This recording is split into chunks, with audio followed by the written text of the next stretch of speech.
রোজগার করছেন, বাড়ি গাড়ি কত কিছু করলেন, এগুলি যে রোজগার করে বাড়ি টাড়ি করলেন, কবরে যে যাবেন, কবর রোজগার কি লইছেন? বাবারে যত সয় সম্পদ আছে, ময়রা দেখেন না, ময়রা দেখেন, যত সয় সম্পদ আছে আপনার মৃত্যুর পরে আপনার ছেলে মেয়েরা বাট করে নিয়ে যাবে, আপনারে একটা টাকাও দিবে না। ময়রা দেখেন না, এও তো কথা যে ময়রা আবার সাম কেমনে, এও তো কতই। আসুন তাহলে একটা বাস্তবতায় যাই।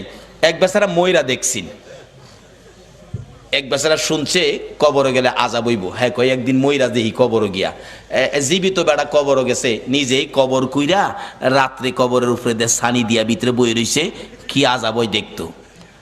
ওয়ারেন্টের আসামি ধরতে পুলিশ যাইতেছিল, দারগা সাহেব যাইতেছে দুই পুলিশ লইয়া, এই যে রাস্তার কিনারে ফাও গেছে গা এই হের কবরের ভিতরে গেছে, পরে এমনি আনজাদা ধরছে। পুলিশ ডাকতেছে, স্যার স্যার বিপদ দি কিছে, টর্চ লাইট লই আইন। টর্চ দেহে বাঙ্গা কবর ফাও গেছে, দেহে ভিতরে এক বেড়া বসা, হেরে মাথার চুলো ধরে টেন্ডা শেষ রায় তুলছে। কিরে কি স্যার কবর বলে আজাব হইব, মৌলবীরা কয় এর লেগে কবর বসলাম, দেখলাম কি আজাব হয়। কই আজাব নাই তো, খালি পুলিশে ভাড়া মারে।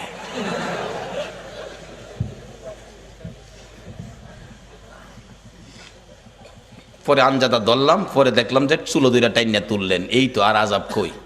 পুলিশ দু তিন বাড়ি ফুটকির মধ্যে দিছে, ফাতলামি করতে আর জায়গা ফাঁসতা যা বাড়ি। সকালবেলা মানুষ দেখছি মৌলবীরা যে কই কবর আজাব দেখেছি, ফইলা এক পুলিশে ভাড়া মারে, পরে আরেকটাই চুলো দুইটা টাইনা তুলে, আরেকটাই দুইটা ফুটকিত বাড়ি দেয়, এরপরে যা বাড়ি এহেন আর। আচ্ছা আসলে কি কবর আযাব এটা?